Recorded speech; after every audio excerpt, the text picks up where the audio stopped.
Eto na sa wakas mga kakwento, ang Japanese media na Yahoo News Japan ay may panibagong ibinunyag. Ang angas ni Pinas si John Riel Casimero ay isa sa mga undercard sa paparating daw na laban ni Emmanuel Rodriguez sa susunod na taon sa Puerto Rico. Ibinalita na nga sa bansang Japan at sa Puerto Rico. Pero ang tanong, tutol na nga kaya ito? Naoya Inoue, nakipagsubukan at nakipagdiktikan sa isang Olympian sa sparring bilang paganda niya kontra kay Sam Goodman. Dito po galing mga kwento ang balitang ibabagi ko sa inyo. Kaya tara, kwento nga na!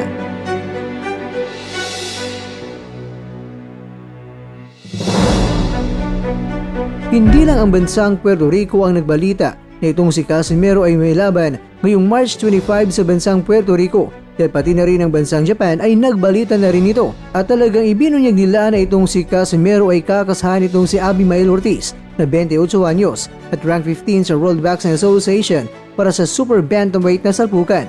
Nakalagay talaga dito mga kwento na nakaschedule itong sina Casimero at Ortiz bilang isa sa mga undercard sa laban ng former International Boxing Federation World Bantamweight Champion na si Rodriguez. Ang impormasyon ay binahagi ng Japanese media ay sobrang detalyado talaga, pati na rin kung sino nga bang promotion sa laban ay nakalagay din dito at sinabi ng Fresh Production Boxing na kung saan March 25 talaga ang nakalagay dito. Kaya nga mga kwento ay marami ang medyo nagtataka dahil parang pati ang Puerto Rico at ang Japan ay parehong nagkusundo patungkol sa balitang ibinahagi nila. At kung isa ka sa mga taga-subaybay ng video si Mr. Kwento, ay alam nyo na mga kwento na itinanggi na ito ng Team Casimero ng laban niya sa Puerto Rico ay hindi ito talaga totoo. Fake news nga raw ang balitang ito at dapat mula sa kanyang team galing ang mga impormasyon kung sakaling si Casimero ay may laban na ulit. Ikaw kakwento, ano sa tingin mo?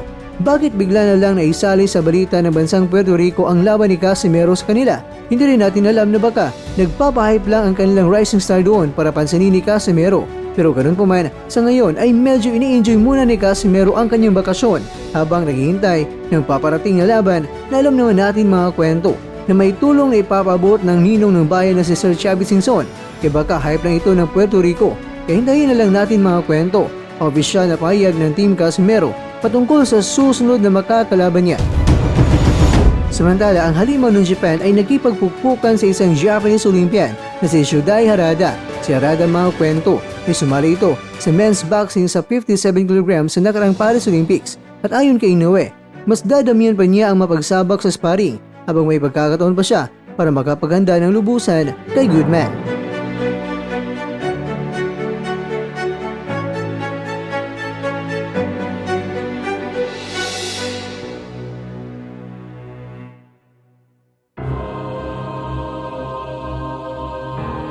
Mga kakwento, maaring habang pinapanood mo ito ay hindi pa nagpasko o di kaya ay Pasko na.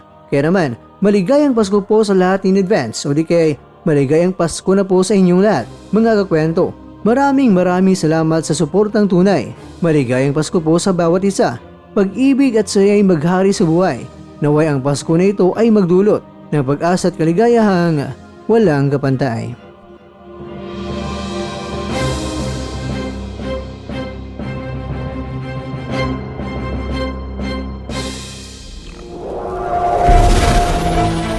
At dyan, nagtatapos ang ating kwento.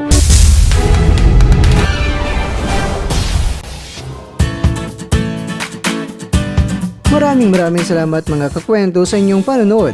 Pero baka naman mga kakwento ay nagustuhan niyo po ang kwento natin ngayon. Baka pwede niyo po akong mabigyan dyan ng like, subscribe at pa-click na rin sa bell button.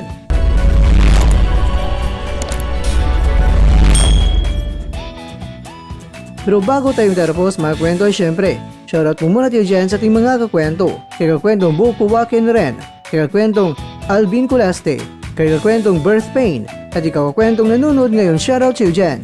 Bueno, hanggang dito na po muna ang ating kwentuhan at abangan nyo na po ating susunod na video. At dito na po yan sa isang channel na kung saan maaring ito'y mga kwentong di pa na kwento sa inyo.